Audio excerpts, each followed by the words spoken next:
할렐루야. 우리 주님을 사랑하시면 아멘 하시겠습니다. 아멘은 아무나 하는 것이 아닙니다. 정말 하나님의 은혜가 심령이 뜨겁고 간절해서 하나님 말씀에 선포되면, 또 하나님에 대한 우리의 심령이 고백되면 하나님 그렇습니다, 하나님 말씀대로 이루어질 것을 믿습니다 라고 심령이 동하는 사람이 아멘이 되는 거죠. 여러분, 한 주간 동안 얼마나 많이 할렐루야로 하나님을 고백하십니까? 할렐루야 해본 기억이 있으십니까?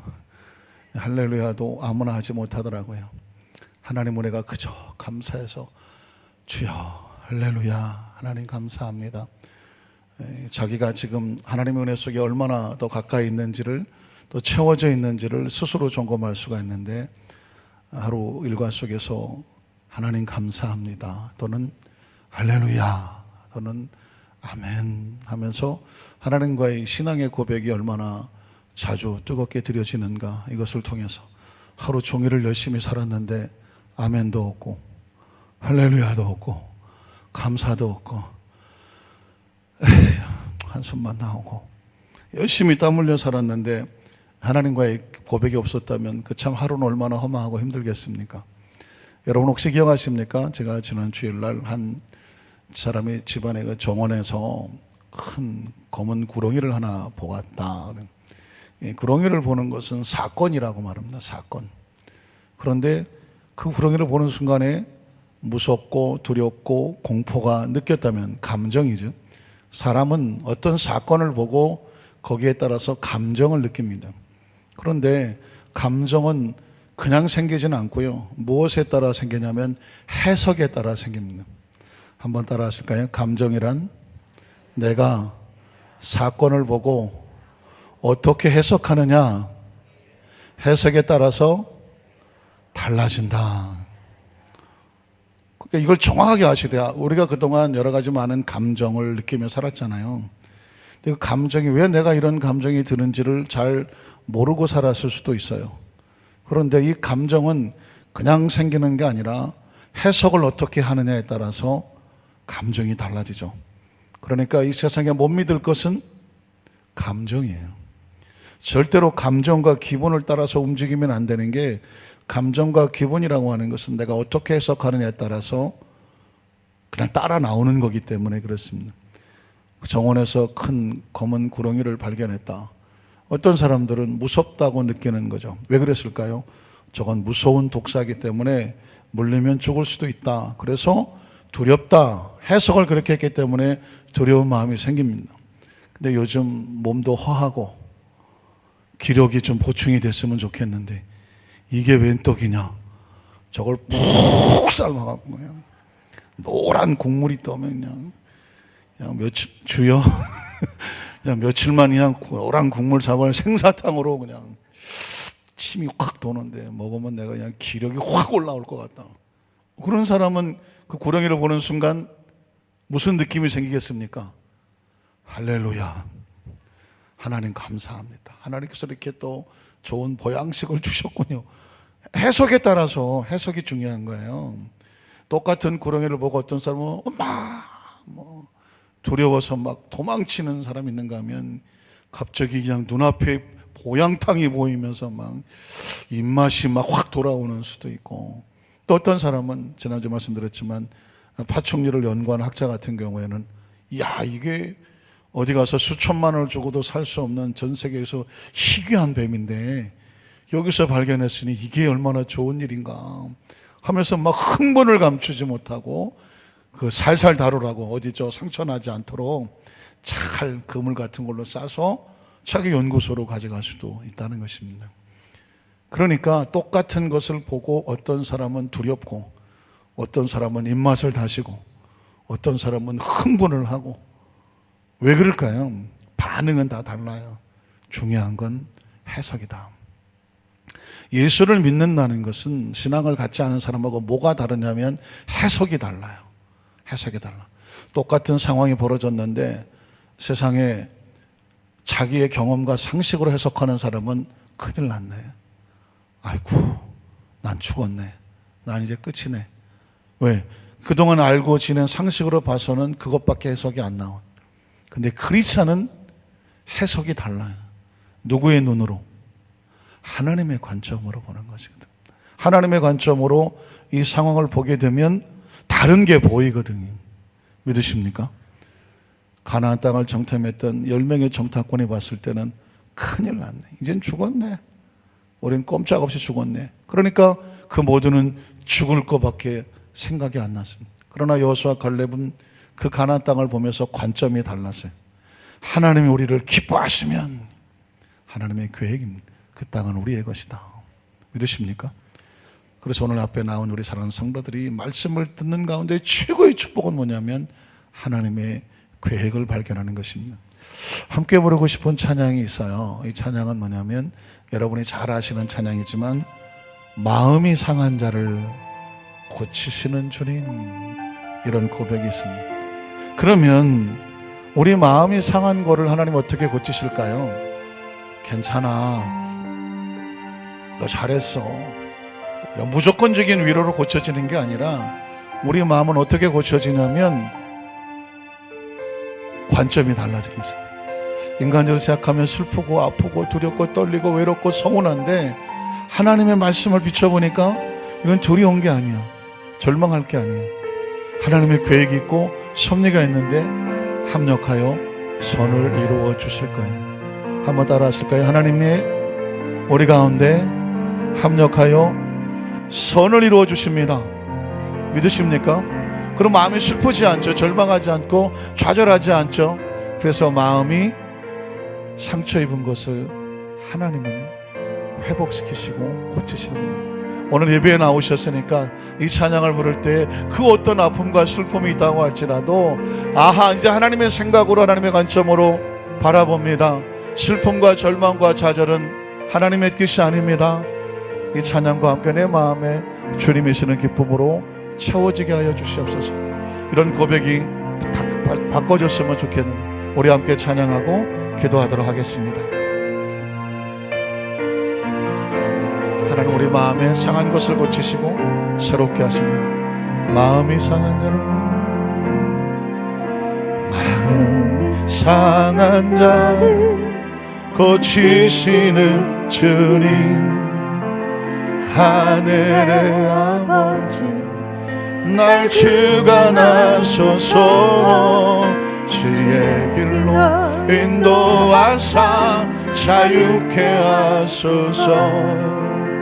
새 일을 행하사 품게 하소서.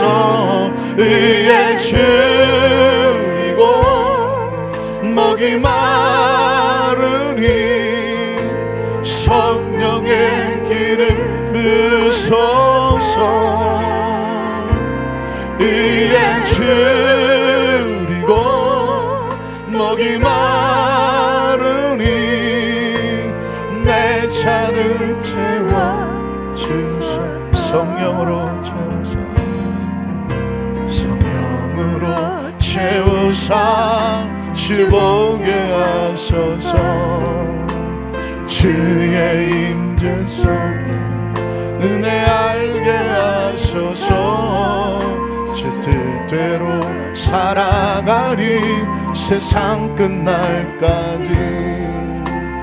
나를 비주시고 새날 열어 우리 두 손 들고 찬양합니다. 의에 줄이고 목이 마르니 성령의 기름 부소서. 의에 줄이고 목이 마르니 내 잔을 다시 한번 고백합니다. 의에 줄이고 목이 마릅니다. 의에 줄이고 목이 마 성령의 기름, 성령의 기름 부소서. 아멘.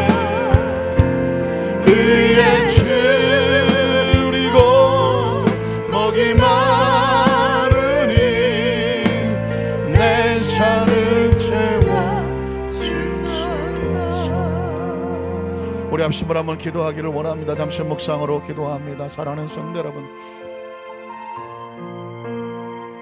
우리가 해석하면 문제 아닌 것이 없습니다. 하나님 말씀에 따라 해석을 하면, 하나님의 관점에서 바라보면 문제거리는 없습니다. 간증거리라고 말씀드렸죠. 하나님 오늘 말씀을 듣기 전에 우리 마음속에 여러 가지 무거운 짐들, 한숨, 눈물, 아픔, 상처, 내 힘으로 감당할 수 없던 모든 것들, 마치 굳게 닫혀진 황량한 사막 같은 가나안 땅 같은 미래, 이 모든 걸 주님 앞에 내어 맡깁니다. 그리고 우리는 선포합니다. 그들은 우리의 밥이고 그 문제거리는 변하여 간증거리가 되어지며, 하나님께서 우리를 기뻐하시면 이 약속의 땅에 우리를 들어가게 하시며, 그곳에 하나님의 거룩한 나라 속에 하나님과 함께 멋진 응답과 간증과 하나님의 열매를 맺게 하실 것이다. 하나님의 말씀을 들을 때 우리의 심령이 변화되고 새로워지고 하나님의 거룩한 꿈과 비전으로 채워지는 귀한 시간, 말씀 가운데 역사가 나타나게 하여 주시옵소서. 이 시간 우리 주여 삼차고 우리의 심령을 다해서 주 이름은 세 번으로 통성으로 기도합니다. 주여, 주여, 주여. 하나님 감사합니다.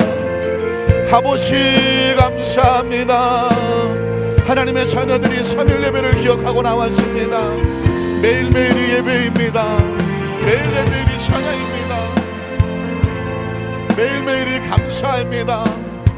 기쁘지 아니할 것이 어디 있습니까? 감사하지 않을 것이 어디 있습니까? 기도에 하나님 간증거리가 아닌 것이 어디 있습니까? 항상 기뻐하고 쉬지 말고 기도하고 범사에 감사하고, 이것이 그리스도 예수 안에서 너희랑 하나님의 뜻이라고 말씀했습니다. 하나님께서 우리 이 땅에 보내셔서 오늘 말씀 가운데 선포되어질 하나님의 마음은 너희 염려 근심을 야외께 맡겨버리라. 저를 의지하면 저가 이루시고 내 길을 평탄하게 할 것이다. 네 생각이 아닌 하나님의 생각으로, 네 마음이 아닌 하나님의 마음으로, 내 계산이 아닌 하나님의 계산으로 수고하고 무거운 짐들을 다 내려놓고, 아픔도 내려놓고, 슬픔도 내려놓고, 절망도 내려놓고, 눈물도 내려놓고, 안숨도 내려놓고, 하나님 앞에 나는 자녀들을 안아주시고 위로하시고 싸매어 주셔서 거룩하기 원합니다. 순결하기 원합니다. 온전하기 원합니다. 의에 줄이고 목이 마릅니다. 성령님 우리 가운데 임하여 주시옵소서. 바람같이 임하여 주시옵소서. 생수같이 임하여 주시옵소서. 불같이 임하여 주시옵소서. 우리의 심령을 뜨겁게 하여 주시옵소서. 성령님 은혜 하시옵소서. 성령님이 오셔야 우리 마음에 용기가 생깁니다. 성령님이 오셔야 주의 뜻대로 살아갈 수 있습니다. 성령 우리 가운데서 우리 잔을 채우시고 하나님의 자녀다운 삶을 되게 하시옵소서. 성령으로 채우사, 성령으로 채우사 주보게 하소서. 주의 임재 속에 은혜 알게 하소서. 주 뜻대로 살아가리 세상 끝날까지 나를 믿으시고 새날 열어주소서. 위에 줄이고 목이 마르니 성령의 길을 부소서. 위에 줄이고 목이 마르니 내 잔을 채워주소서. 하나님 감사합니다. 세찬 강풍 속에서도 쏟아지는 빗줄기 속에서도 우린 하나님을 바라봅니다. 하나님을 의지합니다. 인생은 나그네와 같아서 수없이 외롭고 쓸쓸하고 어두운 밤과 황량한 사막을 지나는 것과 같아서 우리 마음과 생각을 올바로 붙잡지 아니하면 한없이 외롭고 쓸쓸하고 눈물나고 어찌할 바를 모를 때가 한두 번이 아닙니다. 하나님 놀랍게도 하나님께서 우리 마음, 상한 마음을 고치시는 하나님, 그 상황을 하나님 말씀으로 변화시키고 회복시키고 새로운 관점으로 보게 하셔서 그 어느 곳에 있다고 할지라도 하나님 백성은 놀라지 말고 두려워하지 않을 것은 주께서 우리와 함께 하시니 주의 지팡이가 막대 우리를 안위하신다고 말씀했으니 이 3일 예배를 지키는 특별한 성도들에게 어떤 상황 속에든 하나님 붙잡아 주셔서 그 상황이 기적이 되고 기쁨이 되고 소망이 되고 능력이 되고 축복이 되고 간증이 되는 역사가 반드시 있을 것을 확신하고 믿고 기대하고 기다릴 수 있게 하여 주시옵소서. 오늘도 말씀하시옵소서. 하나님의 강력한 임재와 능력과 은총으로 선포되는 마음속에 하나님의 마음이 충만히 채워지게 하시고 이름 없이 빛 없이 헌신하고 수고하는 모든 봉사의 손길 위에 주의 강력한 손으로 붙잡아 주시옵소서. 오늘도 예수님 안에서 기적은 일어나고 있습니다. 치료 역사가 나타나고 있습니다. 흑암의 세력은 떨어져 나가고 문제가 해결되고 하나님 우리 가운데 함께 하심을 믿습니다. 예수님 이름으로 간절히 축복하고 기도드리옵나이다. 아멘. 우리 자교에서 한번 축복하십시오. 오늘 당신에게 기적이 일어나고 있습니다. 치료 역사가 나타나고 있습니다. 하나님이 함께 계시고 있습니다. 문제거리가 간증거리가 됩니다. 할렐루야. 믿으십니까? 늘 신기하고 놀라운 것은 기도하기 전에는 마치 먹구름 같기도 하고 두렵기도 하고 떨리기도 하고 여러 가지 잡생각들이 막 분산되기도 하지만 기도하고 나면 편안해지고 담대해지고 소망이 생기고 용기가 생기고 은혜로 충만해지는 것은 기도 가운데 하나님이 역사하시기 때문인 것을 믿습니다. 한번 따라 하실까요? 당신은 예수님을 어떻게 믿고 있습니까? 짝대기 세 개는 뭐예요? 3. 똑같은 제목이지만 세 번째 같은 제목의 말씀으로 은혜를 나누기를 원합니다.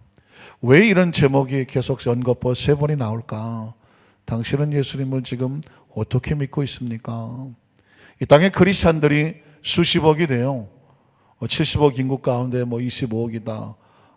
정확한 숫자 통계는 바뀔 수 있겠습니다만은 우리나라만 하더라도 1000만이 넘어가는 크리스찬들이 이 땅에 있습니다. 문제는 뭐냐면 다들 예수를 믿는다고 말하지만 예수를 믿으면서 그 신앙의 색깔, 신앙의 여러 가지 모습들이 너무도 다양하기 때문에 어떤 사람은 정말 예수님께서 원하시는 믿음을 갖고 있기에 예수 믿는 크리스찬이라고 하기에 부족함이 없을 수도 있고 어떤 사람은 분명히 교회도 다니고 신앙생활도 열심히 하는 것 같지만 예수를 믿는데 겉모습은 예수를 믿지만 주님이 보시기에는 안타까운 그런 모습들도 있을 수 있다는 것입니다. 때문에 성경 속에서 계속해서 우리에게 묻고 있는 퀘스천, 질문은 뭐냐?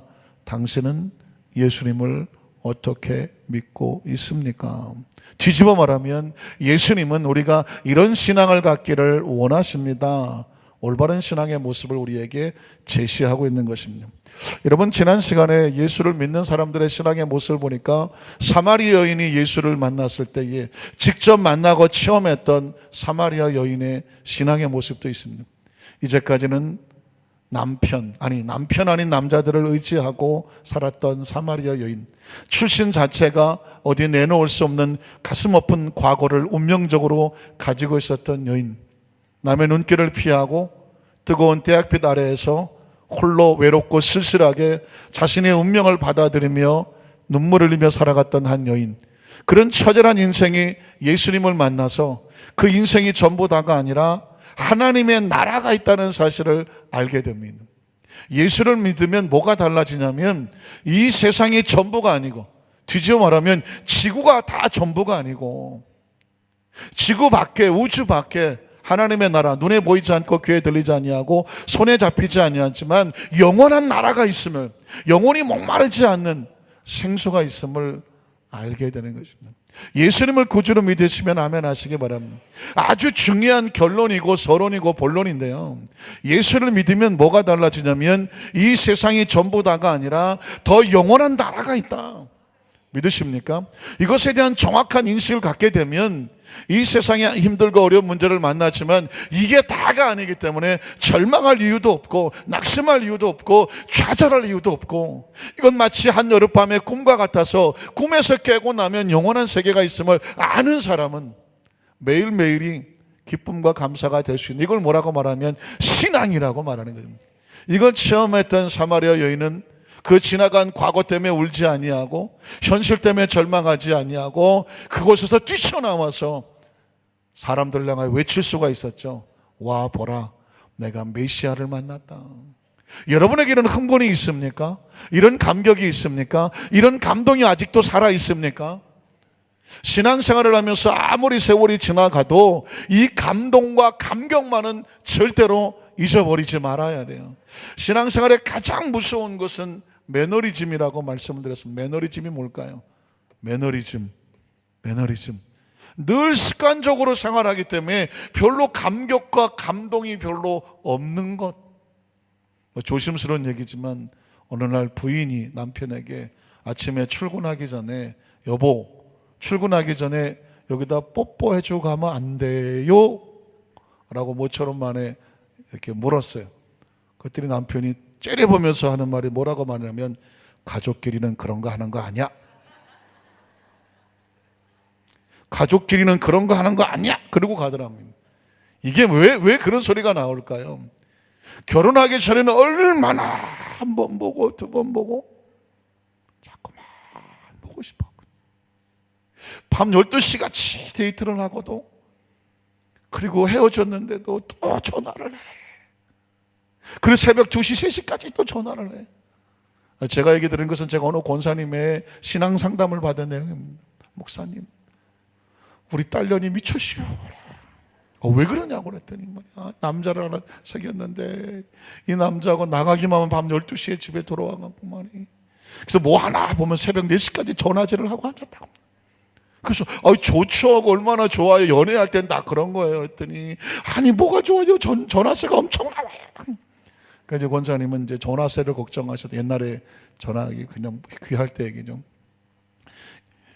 그렇게 죽고 못 살던 관계에서 결혼 생활을 뭐 한 20년 30년 하다가 보니까, 아니 여기다가 뽀뽀 한번 해달라고 했더니 가족끼리는 그런 거 하는 거 아니야.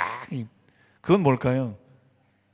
오랜 세월 속에 너무 이제 매너리즘, 습관화, 오래 살다 보니까 이게 마누라인지 남편인가 아니고 그냥 가족인, 오빠하고 여동생인지 남동생인지 가족 관계가 돼버렸다, 뭐 그런 조크이긴 합니다만은, 신앙생활에도 마찬가지예요. 넌 요즘에 나한테 금식하고 기도하고 철회하고 뜨겁게 기도하지 않냐? 아이고 예수님, 가족끼리는 그런 거 하는 거 아니에요. 혹시 설마 다 아시죠? 주무시는 건 아니에요. 신앙생활에 여러분 열정과 흥분과 감동을 잊어버리면 이것처럼 무서운 건 없는 거예요. 그냥 뻔한 신앙생활, 뻔한 찬송, 뻔한 기도, 교회를 나오는데 기대도 없고 설레임도 없고, 이게 가장 무서운 거예요. 그래서 성경에 보면 에베소 교인들에게 네가 첫사랑을 버리면 안 된다. 그 처음 설레었던 하나님과의 만남의 사랑을 절대로 잃어버리지 말라고 하는 것입니다. 그래서 여러분, 그 수가성 여인이 전도했던 그 수가성에 있던 사람들은, 그 사람들은 처음에는 이 여인의 이야기를 듣고 예수님 앞에 나왔었지 않았습니까? 여러분, 사실상 우리가 누군가에게 이 열정과 설렘을 가지고 전해 주어야 예수를 만나는 열매, 구원의 역사가 나타나는 줄로 믿습니다. 그래서 여러분, 이 전도는요 아무나 하는 게 아니라 이 영혼에 대한 열정, 첫사랑이 살아있는 사람이 전도를 하는 거예요. 우리 교구장님들이 뭐 오늘 이번 주 우리 전도 나갑니다 했더니 아이고 힘들어요, 그러시면 힘들 수도 있어요. 그러니까 아무나 하는 게 아니죠. 왜냐하면 그 힘든 걸 뛰어넘을 수 있는 열정이 살아있는 사람이 영혼 구원을 하는 것이죠. 그래서 그 전에 그런 찬양이 있었습니다. 주님, 오늘 나에게 한 영혼을 보내주십시오. 한번 따라 하실까요? 주님, 오늘 나에게 한 영혼을 보내주십시오. 그 영혼을 찾아 나서기도 하지만 내가 숨쉬고 활동하는 가운데 누군가 나 예수를 믿기 원하는 사람을 나의 영혼을 보내주셔서 그 영혼을 향해서 눈물로 기도하고 하나님 나라를 증거함으로 말미암아 그 영혼을 살리는데 오늘 하루가 나에게 쓰여지게 하여 주시옵소서. 이런 열정의 기도가 필요하지 않겠습니까? 그런 사람들을 통해서 구원의 열매가 맺어지는 것이고요. 사마리아 성이라고 하는 힘들고 어려운 형편과 처지가 이 여인이 예수를 만나고 나서 가서 외침으로 말미암아 그 구원의 열매가 그 성에 있었다는 것입니다. 그렇게 전해드렸던 사람들이 이제는 예수 앞에 나와서 직접 말씀을 들으니까 어떤 일이 벌어지냐면, 이제는 내가 예수님을 직접 믿고 열매를 맺는 간증을 하는 역사가 나타났습니다. 신앙생활에 가장 보람이 있는 것은 뭐냐면요, 내가 어떤 사람을 전도를 했는데 그 사람이 나중에 나보다 더 훌륭한 훌륭하다는 말이 좀 그렇지만 더 열심히 그 열매를 많이 맺는 하늘나라 일꾼이 되어질 때에 그거 참 너무나 귀한 상입니다. 기억하십니까? D.L. 모디라고 하는 미국의 유명한 부흥사가 있는데 이분은 초등학교도 잘 안 나오셨던 분이에요. 그런데 그래서 골목에 애들하고 놀고 있는 그냥 지극히 평범한 한 어린아이였었는데 그 근처에서 구두방을 하고 있는 구두방 하시는 분이 골목에서 놀고 있는 애들을 보면서 걔들한테 이제 전도를 하고 걔들을 교회로 인도해서 주일학교 선생님이셨는데 그 아이들을 가르쳤어요.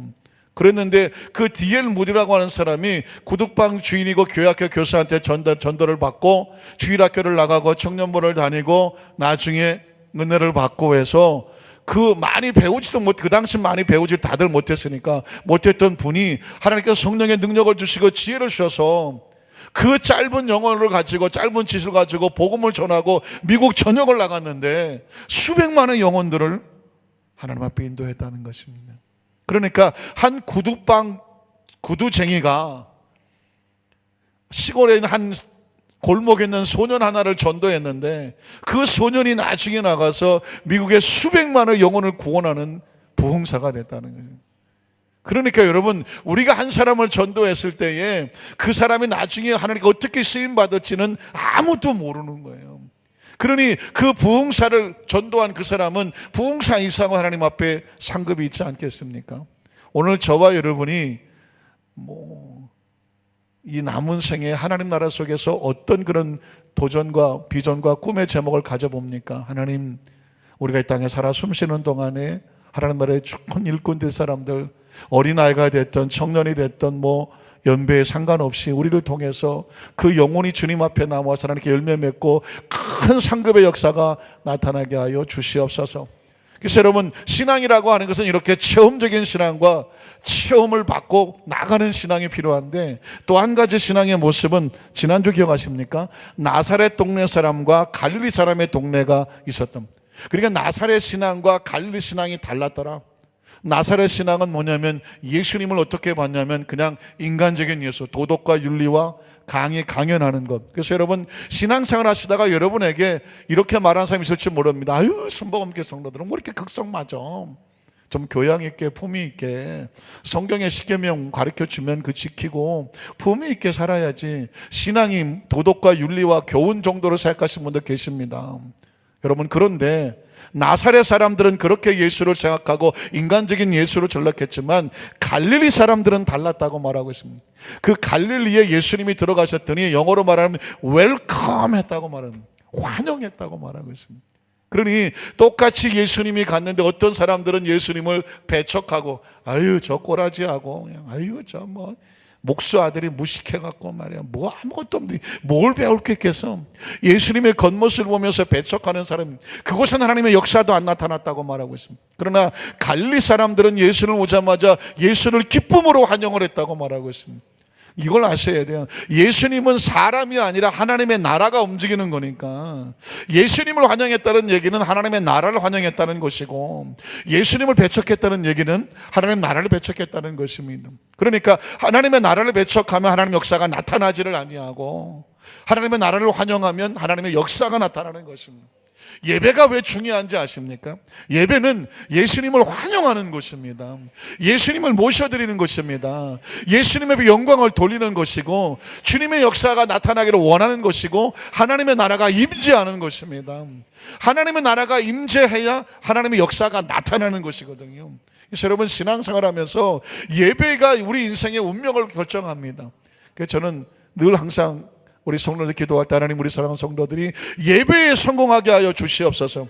예배에 성공해야 신앙에 성공합니다. 아예 난 교회 안 다녀도 신앙생활 잘해, 요즘 그런 사람들이 많이 나올 수가 있는데 예배에 성공하지 않고 절대로 신앙에 성공할 수가 없습니다. 왜냐하면 예배는 하나님을 받아들이는 것이거든요. 모셔드리는 것이거든요. 마치 갈릴리 사람 성처럼 웰컴, 예수님 오시옵소서, 이곳에 오시옵소서라고 하는 신앙이거든요.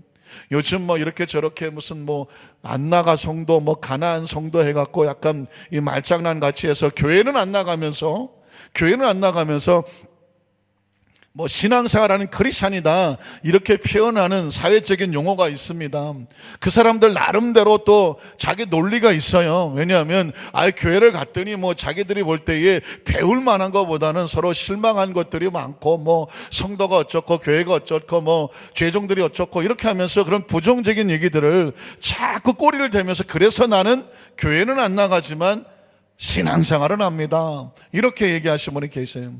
얼핏 보면 그 말도 맞는 것 같기도 하고 심정이 이해가 되는 것 같기도 하지만, 교회라고 하는 것은 깨끗하고 거룩한 사람이 모이는 곳이 아니에요.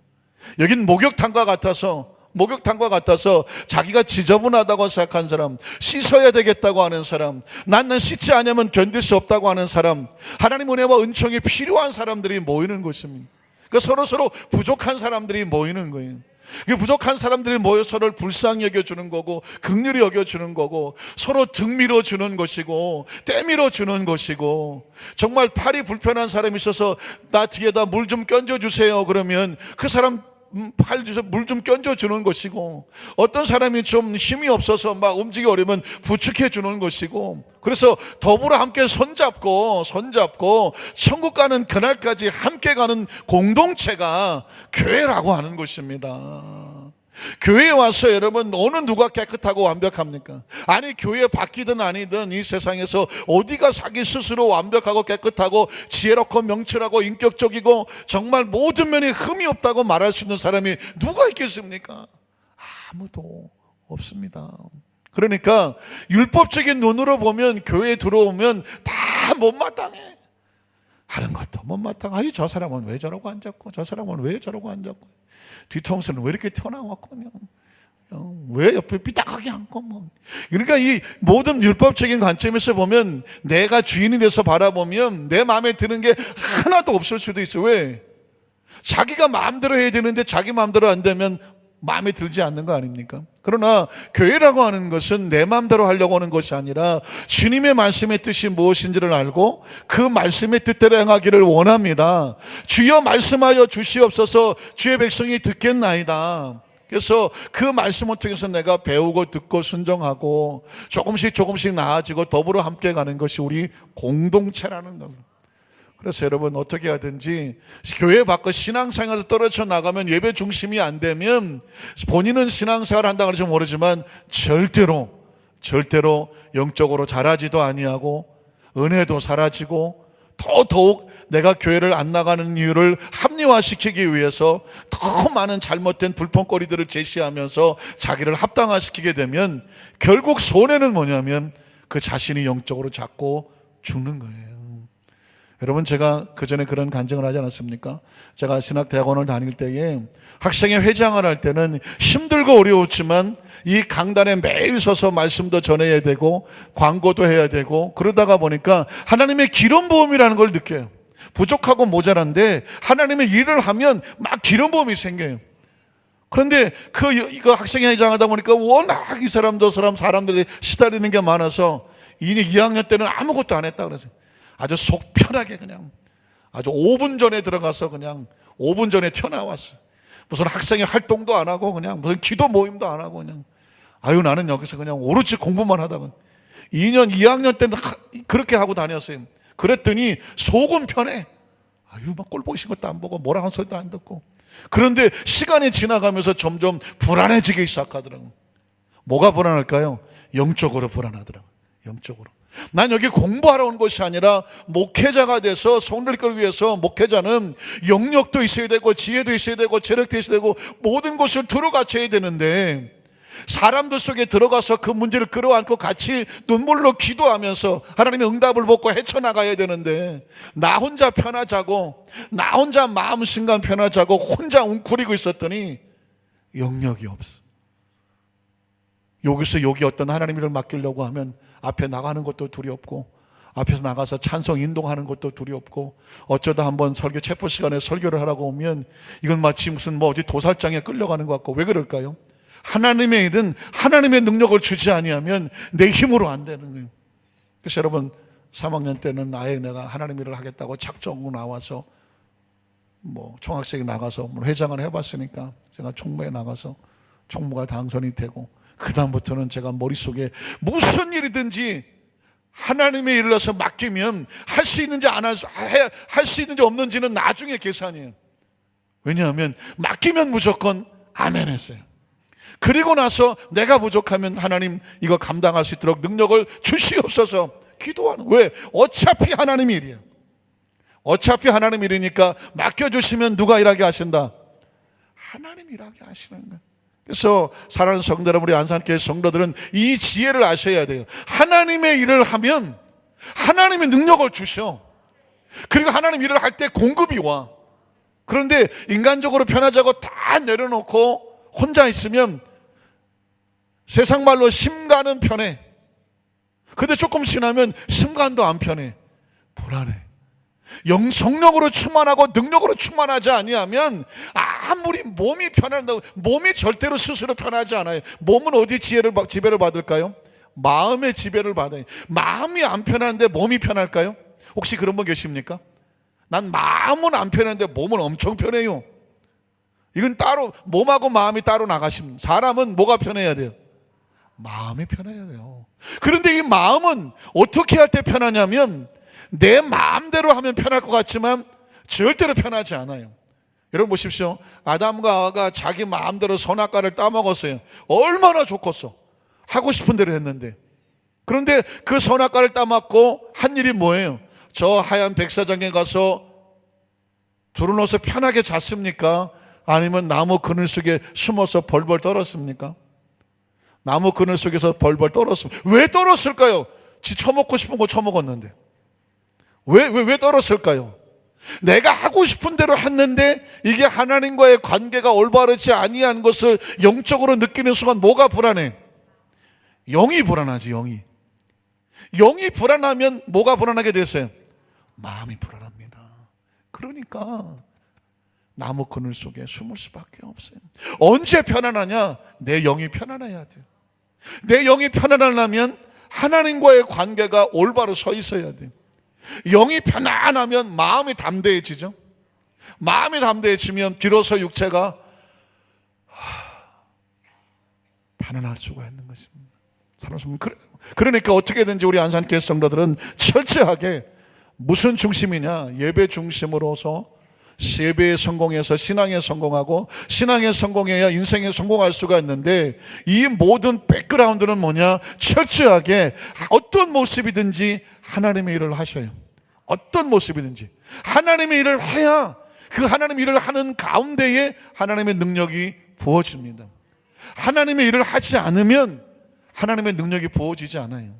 전도를 해야 하나님의 능력이 부어지잖아요. 기도라도 해야 하나님, 내 중보 기도합니다. 기도 가운데 하나님 역사가 나타나죠. 신방을 가서 찾아가서 하나님, 내가 하나님 이름으로 영혼을 찾아갑니다. 그래야 하나님께서 능력을, 신방에 가서 능력을 줄 것 아닙니까? 내가 뭔가 가서 봉사를 하고 할 때 건덕지가 있잖아요. 하나님, 내가 봉사하는데 하나님 능력이 필요합니다. 이를 주십시오. 제가 목회자지만 설교자인데 제가 한 달만 설교 안 하고 어디 좀 푹 쉬다 왔으면 좋겠습니다. 할 것 같아요? 안 할 것 같아요? 난 절대 못해. 왜냐하면 한 달만 어디 가서 설교를 안 하고 어디 푹 쉬고 오면 설교가 될 것 같아요? 안 될 것 같아요? 설교 안 됩니다. 설교도 하나님의 일을 하니까, 말씀을 들고 묵상하고 가슴을 품고 설교하니까 하나님의 능력을 주셔서 말씀의 은혜가 나가는 거지. 어디 가서 한 달만 푹 쉬고 와서 설교도 안 하고 푹 쉬고 와서 할렐루야 하려면 벌써 할렐루야의 기름 부음이 없어요.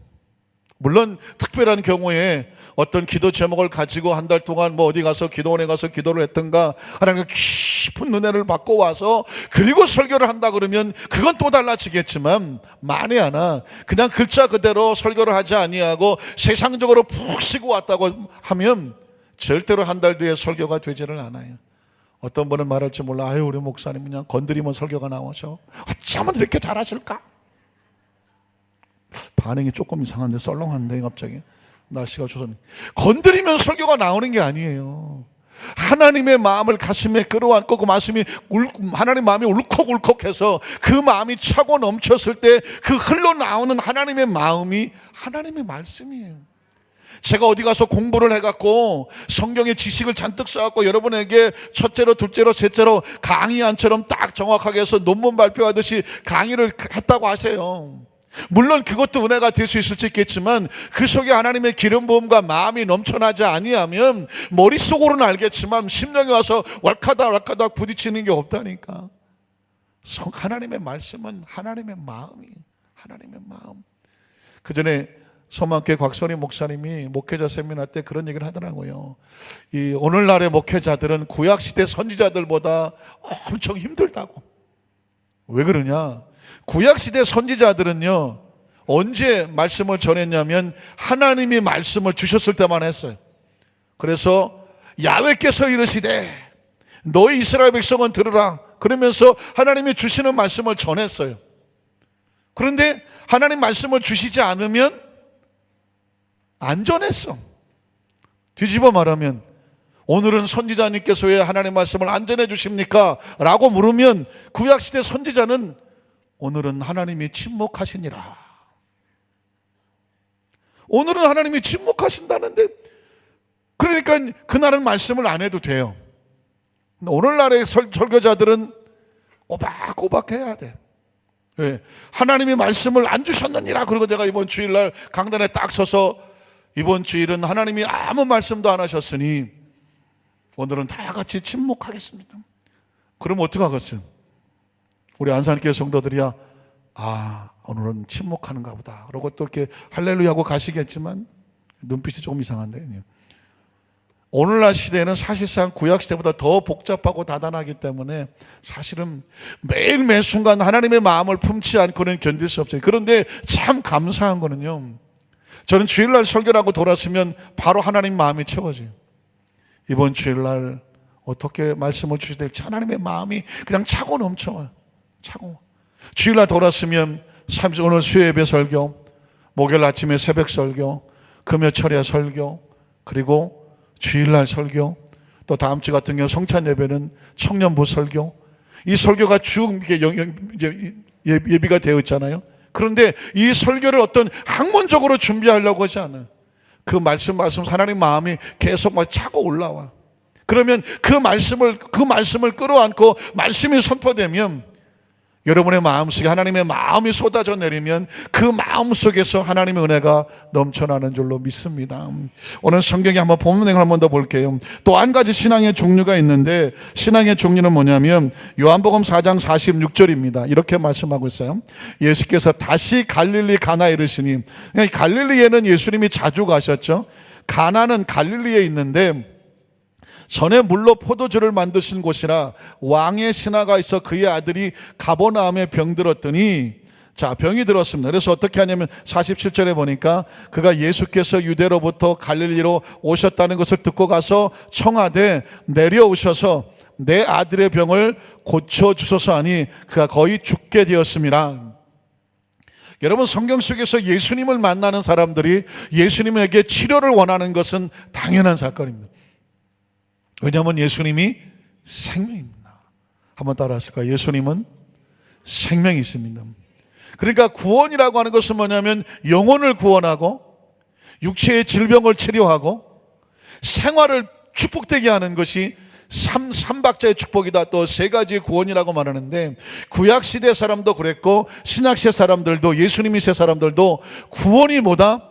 영혼이 잘 되고 범사가 형통하고 강건해지는 세 가지의 온전한 힐링, 전인적인 구원이라고 말하는데, 오늘 저와 여러분은 예수님 앞에 이 세 가지를 구할 수 있어야 되고 구해야 돼요.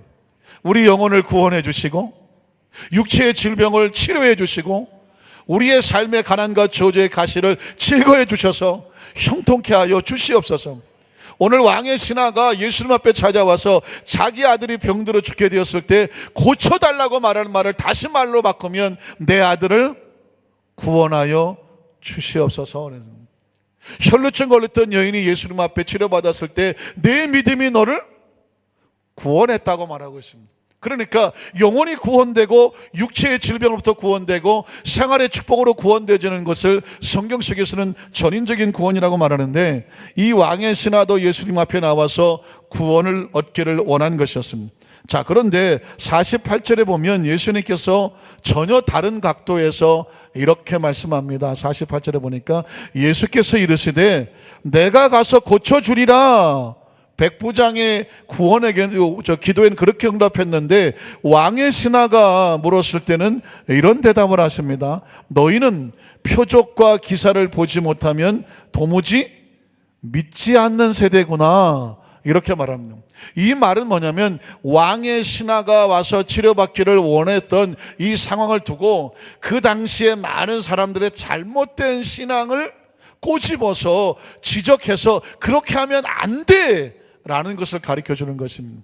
자, 다시 읽어볼까요? 예수께서 이르시되 너희는 무엇과 무엇을 보지 못하면, 표적과 기사를 보지 못하면 도무지 믿지 않는다. 그러니까 예수님 당시에 잘못된 신앙이 있었어요. 예수를 따라다니고 예수를 모시고 예수 믿는다고 말했지만 이상한 신앙이 하나 있었는데 그건 뭐냐면 예수님을 따라다니면서 말씀에는 별로 관심이 없어. 산상수훈, 너희는 이렇게 하는 예수님 말씀에는 별로 관심이 없고 예수님이 죽은 자를 살리고 병을 고치고 기적을 행하고 여기에만 관심이 있어. 오늘 또 기적을 안 행하시나? 오늘 뭐 또 무슨 병을 안 고치시나? 그래서 예수님을 믿는데 그저 날마다 기적이나 표적만 나타나기를 원하고 예수님께서 기적과 표적을 행하지 아니하고 하나님 말씀을 가르치면 시큰둥하고 관심도 없고, 에이 오늘 뭐 병도 안 고치고, 에이 오늘 기적도 안 나타나고, 에이 오늘은 그냥 공쳤네. 신앙생활이 이게 뭔가가 잘못되지 않았습니까? 혹시 이런 신앙생활을 이렇게 비유할 수도 있습니다. 어느 교회 보니까 어느 성도님 한 분은 1년 내내 부흥사만 따라다니는 사람이에요. 부흥사. 그렇죠? 부흥사들은 전국을 다니면서 또 하나님의 체험한 특별한 간증을 가지고 부흥회를 다니시는 분이 계시는데, 그러다가 보니까 담임 목사가 주일날 설교하는 것은 또 이렇게 수요일날 차례 때 강의하는 것은 그 말씀을 체계적으로 성도들을 양육하기 위해서, 마치 예수님께서 산상수훈의 말씀을 통해서 우리의 의식과 사고를 하나님 말씀으로 바꿔주는 것처럼 체계적으로 말씀을 가르쳐주는 그 교회 담임 목사님 설교도 은혜가 되겠지만, 부흥사들의 설교는 굉장한 어떤 역사와 능력과 치유와 기적적인 간증을 체험했으니까 그 부흥사들은 전국이나 전 세계를 다니면서 어떤 주저앉았던 신앙을 일으켜 세우기 위해서 한 번씩 심령 부흥을 역사하도록 특별한 사역을 맡은 사람들이거든요. 그런데 어떤 사람들이 볼 때는 그 부흥사들 설교는 또 좀 재밌기도 하고 굉장한 어떤 표적과 이적의 간증을 하니까 늘 그것만 따라다니시는 분이 계셔요. 그래서 그 신앙이 늘 부흥사만 따라다니다가 뭔가 늘 그런 것을 들은 것 같긴 한데 나중에 보면 신앙이 자라지를 않아요. 왜? 체계적으로 교육받고 신앙은 어떤 것이고 기도 생활은 어떻고 이렇게 서로 인내하고 참고 섬겨주고 신방하고 또 중보 기도하고 예배에 헌신하고 봉사하고 이런 교회 중심적인 신앙이 아니라 어떤 부흥사들을 계속 따라다니는 신앙만 하다가 보니까 마치 이런 표적과 기사만 요구하다가 결국 표적과 기사가 전부 다가 아닌데 하나님 나라에 대한 인식을 갖지 못하고 그렇게 신앙이 무너지면 회복이 안 되는 경우가 있습니다. 오늘 예수님은 표적과 기사를 직접 행하시는 분인데 그 표적과 기사만 따라다니는 사람을 당해서 그건 잘못된 신앙이다 라고 말씀을 합니다. 오늘 48절 한 번 더 볼게요. 48절에 보니까 예수께서 이르시되 너희는 표적과 기사를 보지 못하면 도무지 믿지 아니한다. 뒤집어 말하면 하나님의 나라는 표적과 기사만 통해서 하나님 나라를 믿는 것이 아니라 하나님의 나라의 본질, 복음, 하나님의 마음, 생각, 의도, 계획, 하나님의 뜻을 가슴에 품고 하나님을 믿는 것이 온전한 것이다 라고 말씀하는 것입니다. 자, 그래서 성경 속에서 제가 요한복음 6장 10절로 15절을 한번 볼게요. 요한복음 6장이 앞으로 나오겠지만 이 본문 말씀하고 중의해서 이 부분만 강조하고 말씀을 마치겠습니다. 예수께서 이르시되 이 사람들로 앉게 하라 하시니, 자, 오병이의 사건이 벌어지는 것입니다. 그곳에 잔디가 많은지라 사람들이 앉으니 수가 5,000명쯤 되더라. 예수께서 떡을 가져 축사하시니 앉아있는 자들에게 나눠주시고 물고기도 그렇게 그들의 원대로 주시니라. 그들이 배부른 후에 예수께서 제자들에게 이르시되 남은 조각을 거두고 버리는 것이 없게 하라 하시므로 이에 거두니 보리떡 5개로 먹고 남은 조각 12바구니가 찼더라. 그 사람들이 예수께 행하시니 아까 그랬죠? 표적과 기사만 따라다니는 사람이 있다고 말했는데 이 표적을 보고 말하되 15절에 이는 참으로 세상에 오실 그 선지자라 하더라. 그래서 그러므로 넘어가서 15절. 그러므로 예수께서 그들이 와서 자기를 억지로 붙들어 임금으로 삼으려는 줄을 아시고 예수님께서 오병이의 기적을 행하시니까 그 표적을 보고 예수를 선지자라고 말하고 메시아라고 말하고 그 예수님을 자기들의 왕으로 삼으려고 했어요. 왜냐하면 매일 오병이의 기적이 나타나면 좋잖아. 밥도 안 해도 되고 맨날 기적이 일어나니까 맨날. 그러니까 예수님을 그렇게 표적과 기적의 도구로 사용해서 우리의 왕이 되어 주십시오 라고 말했어요. 그런데 성경은 말하기를 다시 혼자 산으로 떠나가셨다고 말합니다. 그런 사람들, 그렇게 예수 믿는, 그렇게 예수를 따르는 사람과 예수님이 함께하지 않았다라고 말하고 있습니다.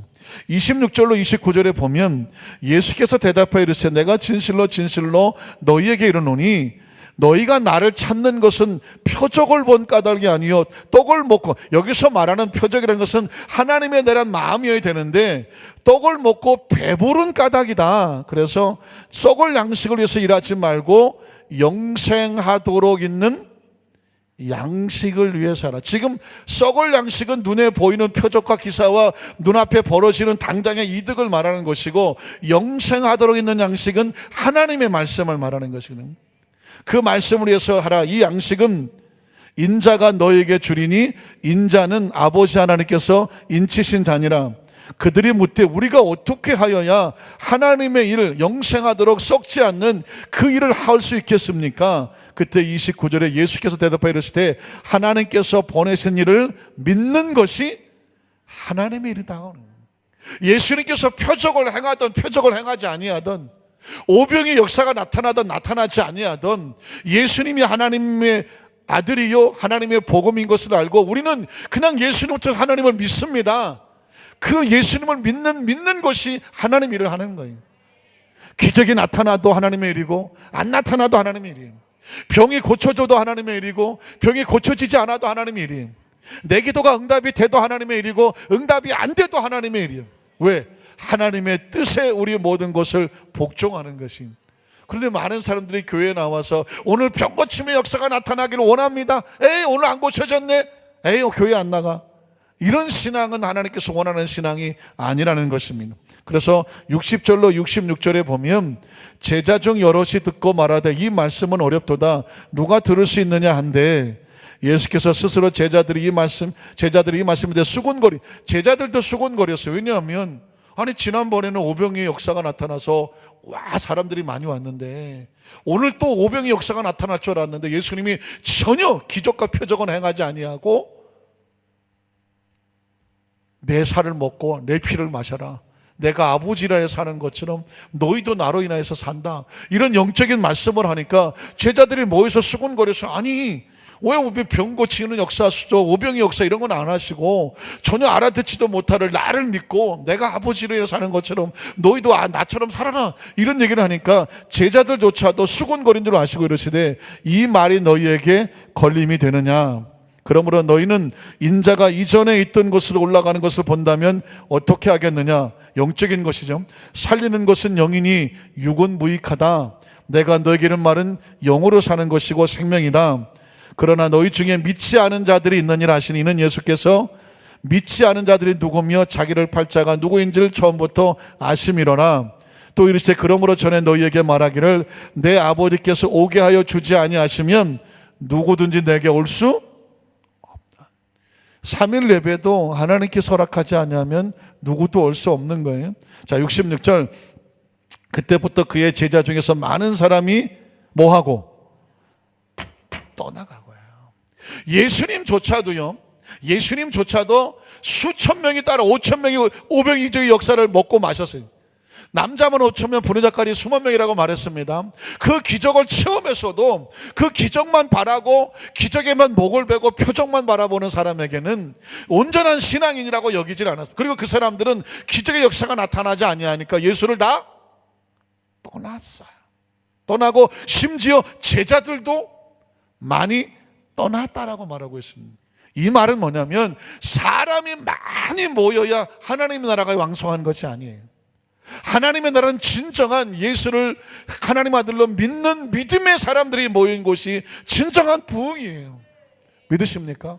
그래서 많은 사람이 복음을 들어야 하나, 그래서 큰 부흥의 역사도 있어야 하나, 진정한 부흥은 내면에서 기적과 표적이 없어도 난 예수님을 믿습니다, 그 예수님에 대한 진정한 믿음의 신앙이 오면 내면의 진정한 부흥이 더 강하고 강력한 역사가 있어야 되는 줄로 믿습니다. 그래서 여러분 66절의 제자들도 다 떠나고 다시 그와 함께 다니지 아니하였는데 67절로 71절에 보면 이런 말이 나옵니다. 67절 예수께서 12제자에게도 묻습니다. 많이 들어보셨죠? 너희도 갈래? 다 나를 예수님을 떠나는데 12제자에게도 너희도 갈래? 그때 여러분 우리 베드로 형님께서 시몬 베드로가 대답하되 주여 우리에게는 뭐가 있어요? 영생의 말씀입니다.